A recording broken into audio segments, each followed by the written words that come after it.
सूर्य देव की शुभ प्रभा धरती पर सुख छाए। पोष महीना पुण्य का हर दुख को हर जाए।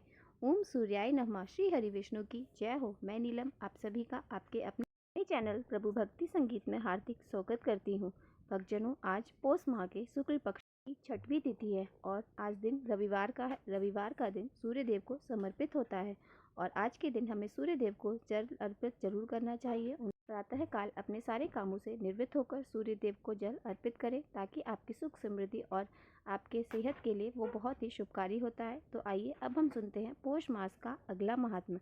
आगे के वृत्तांत में महाभारत काल से जुड़ी हुई है, जिसमें बताते हैं कि कुरुक्षेत्र के मैदान में जहाँ इस समय महाभारत का युद्ध प्रारंभ हो रहा है, इधर से पांडवों की सेना तैयार थी और उधर से कौरवों की सेना युद्ध करने के लिए तत्पर थी।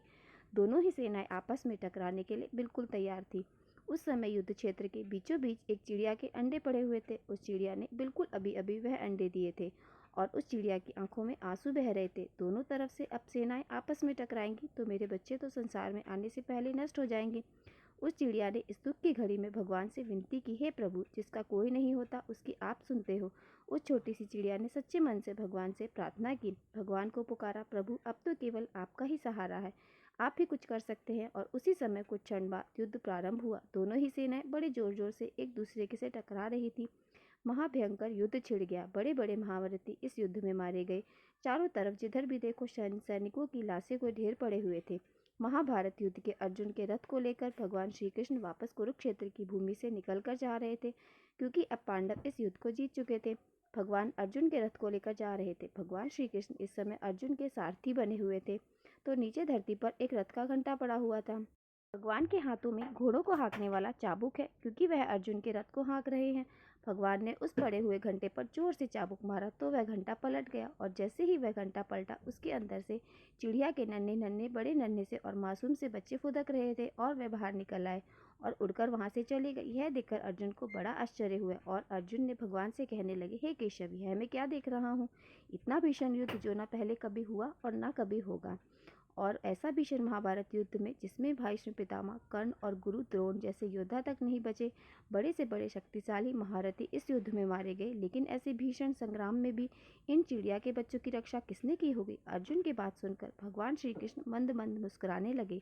कहने लगे, अर्जुन अभी भी नहीं समझे? जिसने इस महासंग्राम में तुम्हारी रक्षा की, जिनके कारण तुम आज जीवित हो, उन्हीं ने चिड़िया के इन नन्हे नन्हे बच्चों की रक्षा की है। भगवान कृष्ण की बात अर्जुन समझ गए। तो यह कथा है का सार है कि भगवान कृष्ण को या अपने आराध्य देवी देवता जो भी आपके हो, जिनसे आप प्रार्थना करते हो, आपकी कभी भी मुश्किल वक्त में सच्चे मन से पुकारते हैं तो भगवान आपकी रक्षा करने के लिए, आपकी सहायता करने के लिए जरूर आते हैं। तो शाम कहने लगे, देवर्षि, आपकी कृपा से मुझे भगवान सूर्य का प्रत्यक्ष दर्शन प्राप्त हुआ है, उत्तम रूप की भी प्राप्त हुआ है, किंतु मेरा मन चिंता से अभी भी आकुल है। इस मूर्ति का पूजन और रक्षण कौन करेगा? मेरे मन में इस बारे में बड़ी चिंता है। मुनिवर, कृपा आप इसे बताने की कृपा कीजिए। तब देवर्षि नारद कहने लगे, शांत, इस कार्य को कोई भी ब्राह्मण स्वीकार नहीं करेगा, क्योंकि देव पूजा अर्थात देव धन से अपना निर्वाह करने वाला ब्राह्मण देवलक कहे जाते हैं। जो लोग लोकवश देव धन और ब्राह्मण धन को ग्रहण करते हैं वे घोर नरक में जाते हैं। इसलिए कोई भी ब्राह्मण देवता का पूजक नहीं बनना चाहता। तुम भगवान सूर्य की शरण में जाओ और उन्हीं से पूछो कि कौन उनका विधि विधान से पूजन करेगा, या फिर राजा उग्रसेन के पुरोहित से कहो, संभव है कि वे इस कार्य को स्वीकार कर लें। देवर्षि नारद की बात सुनकर चामंती पुत्र सांब उग्रसेन के पुरोहित और मुख के पास गए और उन्होंने उन्हें सादर प्रणाम करके कहा, महाराज, मैंने सूर्य भगवान का एक विशाल मंदिर बनवाया है और उसमें समस्त परिवार तथा परीक्षितों और पत्नियों सहित उनकी प्रतिमा की स्थापना भी की है और अपने नाम से वहां पर एक नगर भी बसाया है। आपसे मेरा विनम्र निवेदन है कि आप उन्हें ग्रहण कीजिए। गोमुख कहने लगे, सांब, मैं ब्राह्मण हूँ और आप राजा हैं। आपके द्वारा दिए गए इस प्रतिगमन नष्ट हो जाएगा। दान लेना ब्राह्मण का धर्म है, किंतु देव प्रतिग्रह ब्राह्मण को कभी नहीं लेना चाहिए। आप यह दान किसी मग को दे दीजिए, वही सूर्यदेव की पूजा का अधिकारी है। सांब ने पूछा, महाराज, ये मग कौन है, कहाँ रह रहा है, किसके पुत्र है, इनका क्या क्या आचार है, आप कृपा कर इस बारे में बताइए। सांब की बात सुनकर गोरमुख बोले, मग भगवान सूर्य अर्थात अग्नि तथा निक्षुभा के पुत्र हैं। अपने पूर्वजन्म में निक्षुभा महर्षि निर्गज की अत्यंत सुंदरी पुत्र थी और एक बार उसने अग्नि का उल्लंघन हो गया, जिसके कारण भगवान सूर्य उनसे रुष्ट हो गए। बाद में अग्नि रूप भगवान सूर्य के द्वारा निक्षुभा का जो पुत्र हुआ वही मग कहलाया। भगवान सूर्य के वरदान से यही अग्निवंश में उत्पन्न अव्यंग को धारण करने वाले मग सूर्य के परम भक्त हुए और सूर्य देव की पूजा के लिए नियुक्त हो गए। सूर्य देव की पूजा करने वाले मग शाकद्वीप में निवास करते हैं। आप भगवान सूर्य के पूजक के रूप में उन्हें प्राप्त करने के लिए शाकद्वीप चाहिए। तब सांब ने द्वारका जाकर अपने पिता भगवान श्री कृष्ण को सब समाचार सुनाया। फिर वे उनकी आज्ञा प्राप्त कर गरुड़ पर सवार होकर शीघ्र ही शाकद्वीप पहुंच गए। वहां जाकर उन्होंने अतिशय तेजस्वी महात्मा और बगों को सूर्य भगवान की आराधना में संलग्न देखा। सांब ने उन्हें आदर कर प्रणाम कर उनकी प्रदक्षिणा अर्थात परिक्रमा की और फिर सांब कहने लगे, आप लोग धन्य हैं। आप सभी का दर्शन करके मैं कल्याणकारी हुआ। आप लोग सदा भगवान सूर्य की आराधना में लगे हुए हैं। मैं भगवान श्री कृष्ण का पुत्र हूँ। मेरा नाम सांब है। मैंने चंद्रभागा नदी के तट पर सूर्य देव की मूर्ति की स्थापना की है। उनकी आज्ञा अनुसार उनकी विधिवत आराधना के निमित्त शाकद्वीप में जम्बूद्वीप में ले जाने के लिए मैं आपकी सेवा में उपस्थित हुआ हूँ। मेरी प्रार्थना है कि आप लोग जाकर जम्बूद्वीप में पधारिए और भगवान सूर्य की पूजा कीजिए। सांब की बात सुनकर मगों ने कहा, सांब, इस बात की जानकारी भगवान सूर्य ने हमें पहले ही दे दी थी। यह बात सुनकर सांब बहुत प्रसन्न हुए और गरुड़ पर उन्हें बिठाकर वहां से मित्रवन यानी कि जो कि मुल्तान में है वहां ले गए।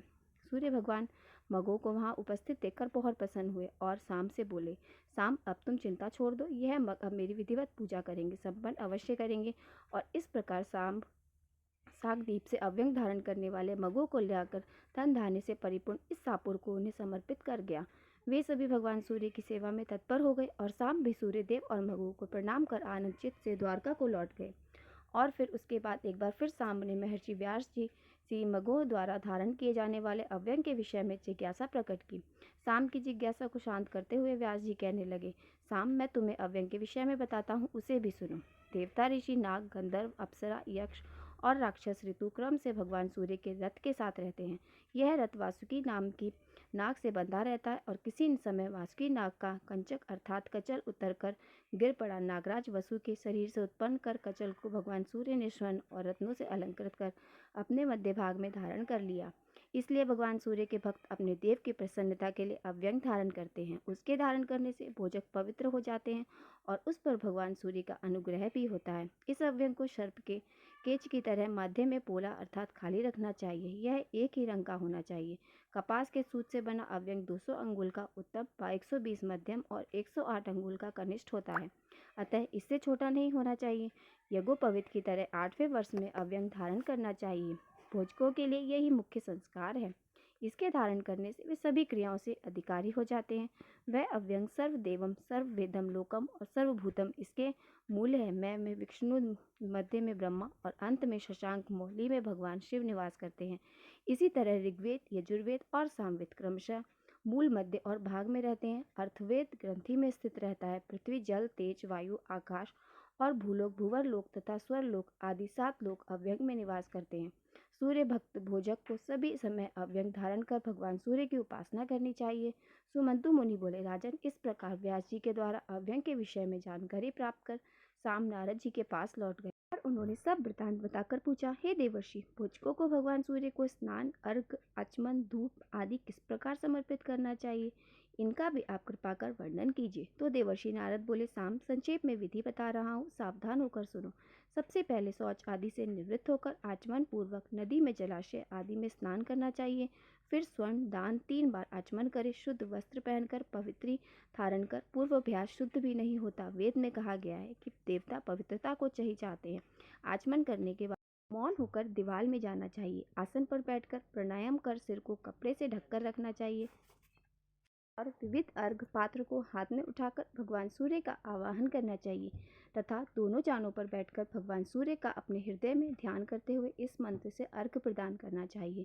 साथ ही सूर्य सहस्त्र तेजो राशि जगपते अनुकंपा ही में कृतवा ग्रहम आग्रम दिवाकर, इस प्रकार अर्घ देने के साथ तीनों काल स्नान कर जो भगवान सूर्य की आराधना करता है और धूप देता है वह अश्वमेव यज्ञ का फल प्राप्त कर लेता है और उसे धन, पुत्र, आरोग्य की भी प्राप्ति हो जाती है और अंत में भगवान सूर्य में लीन हो जाता है। उत्तर पुष्पों के ना मिलने पर पत्तों से भी पूजन कर सकते हैं। धूप ही या भक्ति पूर्वक जल ही सूर्य देव को आप अर्पित कर सकते हैं। अगर ऐसा भी ना हो सके तो केवल प्रणाम भी कर सकते हैं। प्रणाम करने में भी असमर्थ हो तो मानसिक पूजा कर सकते हैं। यह विधि द्रव्य के अभाव में करनी चाहिए। द्रव्य रहने के अर्थात पूजन सामग्री रहने पर विधि पूर्वक सभी सामग्रियों से पूजन करना चाहिए। भक्ति पूर्वक सूर्य भगवान को पूजा देखने वालों को भी अश्वमेध यज्ञ का फल प्राप्त होता है और सूर्य लोक की भी प्राप्ति होती है। धूप दान के समय सूर्य देव का दर्शन कर उत्तम गति प्राप्त होती है।